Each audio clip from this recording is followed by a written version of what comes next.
Meghan Markle has a little something I like to call liarrhea. She really can't stop saying, I would argue, some half truths, mistruths, and some outright lies. And we see this reflected yet again in her upcoming podcast interview, which airs, it would be today when you guys see it. So it'd be Tuesday, June 17th. Megan will be on her Aspire podcast. And one of the things that we see from Emma's stories is something that says, I would ask people to tell the truth. A quote from Meghan Markle. And I'm like, what are you talking about now? Because the reason people think Meghan Markle lies is because she has from the beginning. Something doesn't start out of nothing. You have to continue to do something and people get it ingrained in their system. And Meghan Markle can't stop trying, I think, in her mind to fabricate a truth. And as a result, she can't tell the full truth. And I think we 100% see this reflected here. And we are going to get into a little bit of this discussion because it's so important. Meghan Markle, I think, likes to say that people like me and others that we're just lying about her. That's all we're doing and everything like that. And I'm like, no, she started it and she can't put the rabbit back in the hat. And that's Meghan Markle's true issue. And we see this reflected on nearly every single level. So, guys, we are going to get into all of this today. But if you guys haven't been to Royal News Network before, my name is Brittany. I do provide compelling royal commentary. So, if you guys want to hit that subscribe button, I would love to have you back. And obviously, I am traveling. I did a video that posted yesterday and one we are doing today. So, there will be no Crown Report because I'm trying to rush this through as I get ready to head home after covering Trooping the Colors. So, if you guys didn't see my live reaction, I will maybe hopefully doing like an R&M report at some point about it. But if you're interested, feel free to check out that link up above. All right. So, oh my gosh, I'm not surprised at all that we're seeing this yet again. And it comes from, let's say, another aspect. Before we go into the kind of the broader idea of Meghan Markle's very tenuous relationship with the truth, let's talk about how she is yet again on another podcast talking about a business that barely exists. This is starting to really drive me crazy. Meghan Markle doesn't have anything yet. She has essentially an idea. She has a vague idea. She's had one batch of products. But at this point, we have yet to see anything else. Nothing else is moving here. Like her continued talking about this company as if it is something when it's nothing, I think is just absolutely insane. Because Meghan Markle at this point doesn't really have much to talk about. She had one single launch, it went okay. The products were mostly mid to crappy. And so there's just not much there yet. There's just not much there. Yet she's started a podcast about her being a female founder. She's done numerous interviews about herself being a female founder. And it's like, but Meghan, you haven't founded anything yet. You have an idea. You don't have a company. You don't have a business yet. You have yet to truly test yourself. It's like she's going around as if she has 10 years of experience when she has zero, maybe 10 months of experience. She has nothing. It would be like me in the first couple of months of starting a YouTube account, trying to do a YouTube Academy. It's like I'm starting, I'm kind of learning things, but am I an expert yet? No. Could I maybe do something like that now? Possibly. That is a distinct possibility. I've thought about it. But would I do that at the beginning? No. Like I could give you some ideas, but do I truly know how things work? No. And I mean, I still don't even know how things work, to be totally honest. I just try to keep my head above water. But the reason I mention that is because it goes along, I think, with Meghan's big problem, which is that she tends to exaggerate, give half truths, give misleading information, and in some cases, I think, personally, this is just my opinion, flat out lies. And I say that for legal reasons in part. But number two, like some things you can say are nebulous. Obviously, some people are going to talk about the surrogacy stuff. That is not what I want to discuss at all because We need to focus on the things that we can prove are most likely lies. And that is just a endless twirling like top thing that has no end at this point. It's like the end of Inception or something. But let's talk about a couple things. In her engagement interview, she said, "Oh, I don't know what we don't have tabloids in the United States." I'm like, "Yes, we do. You showed yourself, Megan did, holding an economist, showing it to the camera to make sure they knew it was an economist." So you would argue she's well read. So she would know John Kerry, Senator John Kerry, had a bid to become president. He was actually, I think, vice presidential candidate at one point, was going to be a presidential candidate. And then it was exposed by the National Enquirer that he had a love child. Huge news. Like, well, educated woman like Meghan Markle, she would 100% know that. So she has to know that the tabloids exist.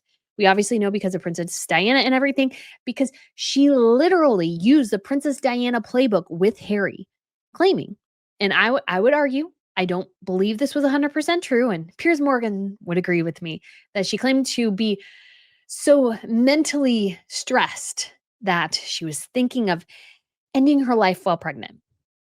This is just my personal opinion. I don't believe that's true. It was too coincidental, if you look back on it, way too coincidental to what Princess Diana experienced. And we know her and Harry have used the Princess Diana card the entire time. So the idea that she didn't know that and was just like, oh, just throwing that out there. No, no.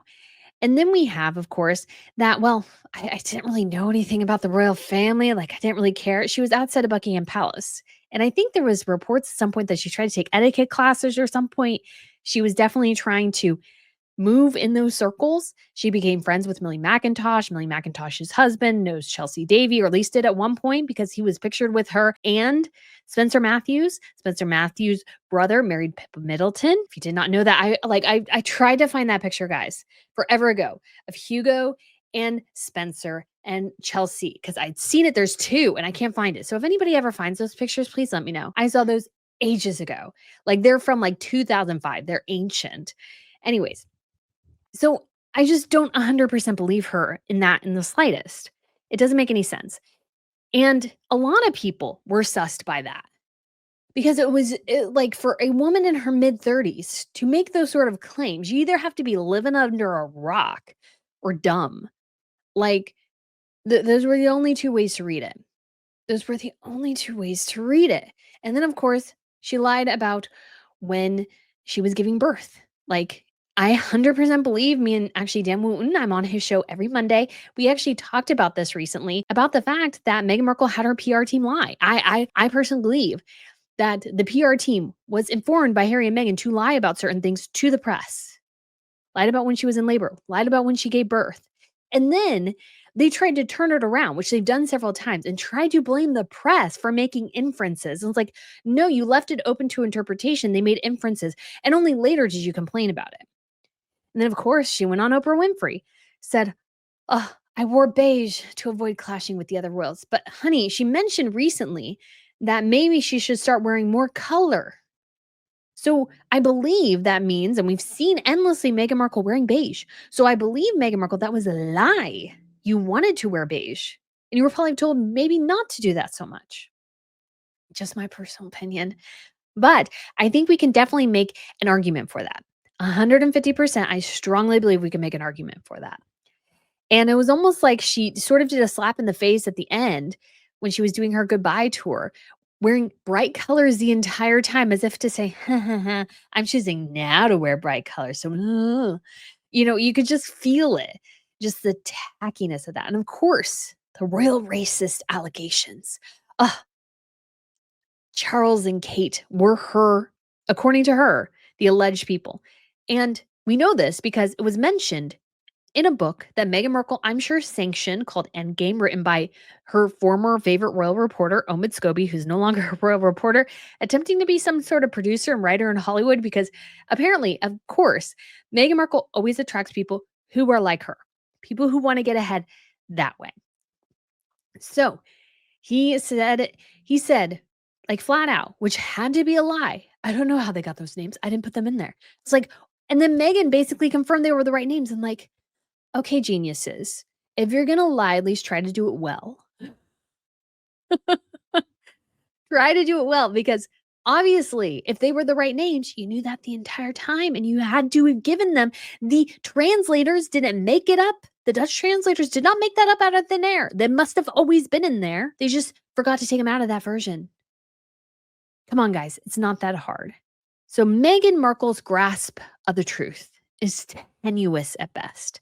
And we see this, of course, reflected in her Instagram. She wants to show the perfect curated image of Meghan Markle, which you could argue sometimes is a lie. You know, when did she take particular pictures? Was it on the day she said, or was it months ago? We don't know. And we can't trust what she says. And here's the thing, because it started in the engagement interview of her not being, I think, 100% truthful, it has continued and continued and continued. And she's mad about it. But the thing is, Meghan started it. If she didn't say such obvious lies in the first place, nobody would be looking for them now. The thing is, everybody looks because she's not somebody who is known for being truthful. And I say all this because, oh my gosh, this quote thing from Emma from the show is ridiculous. And we have to talk about this as well, is how they teased it is basically, once again, trading off royalty here and spilling the tea and all this stuff. So Meghan Markle, again, the only thing she has to play here. So this is Tuesday. She's walking through the office. The only thing Meghan Markle has to play, guys, is royalty. There's no way somebody says, well, Emma's British. Maybe it was because of that. No, no, no. We spilled the tea. There's royalty. People talk about it. It was 100% a reference on royals. That's why she did it. That's 100% why she did it. It was a reference on royals, which again shows that Meghan Markle, despite all her efforts, has not yet separated herself from the royal family. Her public persona is not separated from it yet, which it should be at this point. Because Meghan Markle, we've been told all the time, wants to make it on her own, right? Nah, wrong. So we have a longer one now of Meghan actually and seeing her. I mean, we all knew it was her, the jewelry and everything. And this is just sort of ridiculous. We've seen this endlessly now at this point, Meghan. It's tedious. You're telling us the same things over and over and over again. And I have no clue why apparently intelligent people indulge you. Why? I don't understand. Careful, Meghan. The tea is hot. And so it's like, what tea is Meghan going to spill? She spilled like all the tea. What else does she have to offer? She doesn't have a business yet. She has a concept barely off the ground and is just really lame. And I feel like always everybody's trying to make fetch happen with Meghan, trying to make her seem so much more interesting. Emma says at one point here on the Instagram stories, which you'll probably see, that, oh, Meghan Markle so fascinates people. It's like, no, please stop saying that. That's not the reason. Meghan Markle is the train wreck people are looking at as they're driving down the highway. That's the attraction level for Meghan, is the train wreck that she's made of her life. That she somehow took the ultimate opportunity and was apparently, my very humble opinion, too stupid to understand how the monarchy actually worked and decided she was going to make it on her own. But oopsie doopsie, she didn't realize that the popularity she acquired from the monarchy was kind of the thing that she poo-pooed as she walked out the door. And as it turns out, she kind of still desperately needs it, which is why we're doing a tea analogy. It's not because Meghan Markle made tea. Her tea was crummy. It was crappy, especially the peppermint tea. What was it called? Now I can't remember. I want to say eucalyptus, but that wasn't right. Anyways, hibiscus. She had one tea that was kind of okay. The rest were like, eh. And I don't think she even likes tea that much. So again, we're having an inauthentic moment here. So let's watch some of this. Guest is Meghan, Duchess of Sussex. As a founder, producer, and creative, she is building something. She's not building something. She barely has anything yet. She's not a founder or creative. And in fact, we basically have confirmation, I think, in my personal opinion, if you kind of read between the lines, that the show was Netflix's idea. The company was Netflix's idea. Everything was Netflix's idea because Meghan Markle doesn't have any ideas. She has vague notions. And Netflix needed to make her pay. She's not a creative. She's really not. She's not a founder. She's not a developer. I don't know what she does. She's an influencer. She should just stick to influencing. That is her level. Something deeply intentional. She's shaping a brand that blends purpose with beauty. No, she's not. How is from a branding perspective, and this woman's supposed to be an expert in branding. She's like head of Skims or whatever. How do you not know that there's nothing to her company? There is nothing there yet. How is it blending this stuff? I don't know. You don't either. And storytelling with strategy. No, she's not. What storytelling? There is no story. Please tell me what the story is. I don't know what the story is. And in this episode, we talk about her evolution as a modern entrepreneur. The entire company was the idea of Netflix because they needed to get the woman they paid $100 million, and I'm exaggerating, to do something because apparently $100 million is not enough for Meghan Markle to do anything. How she approaches brand building behind the scenes and the exciting personal projects that she's bringing into the world. So again, we're hearing all about this, but we don't see the products. We don't see the success really. Like it's not there yet. It's barely off the ground. Like stop exaggerating because again, also when it comes to this truth aspect, it becomes suspect because you're over exaggerating to the point of absurdity, and so it makes you less believable. If you watch my channel for a while, I stick to basically things we know, things I feel like we can suss out based on what we see. I try to stick to things that are not conspiracy theories and those sorts of things. And the reason I do that is because if I go to the point of absurdity, I feel like I lose a level of trust with you guys. So I try to stick to truth things, things that are based in decent facts that we can grab information from. But Meghan Markle, again, Emma is doing her no favors here. This is why people don't believe her. You're exaggerating to the point of absurdity, and you then, as a result, lack a feeling of truth. And that is an authenticity, and that's desperately needed. You won't want to miss this one tomorrow. I think we will. Right, I promise you. I would also argue that Meghan Markle has not been all that successful in her podcasting endeavors. And here we have this. I would ask people to tell the truth. Meghan, Duchess of Sussex.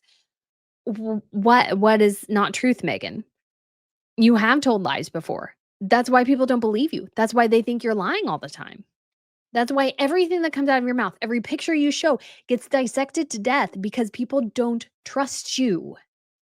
And you've established that for years at this point. And it's going to take years to undo. And you can't just say over and over and over again, well, I would just ask people to tell the truth because you didn't tell it in the first place. That's why people don't trust what's coming out of your mouth. It's just so obvious. And yet she doesn't get it.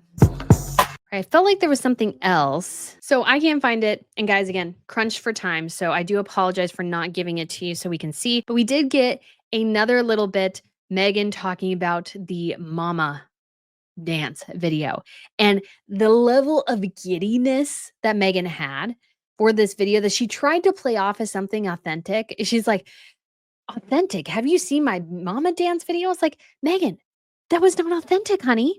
That was a strategic social media ploy. That was what was in the media. You fired PR people over that stupid video because some of them said, this might not be a good idea. But the other people said it was a good idea. And then you got a huge reaction from it. In your mind, you won. When in fact, you might have people who are more interested again in the train wreck than they are in you. Or they might be people who are not interested in your brand because what you're selling as your brand, sophisticated housewife, doesn't match twerking in a hospital room.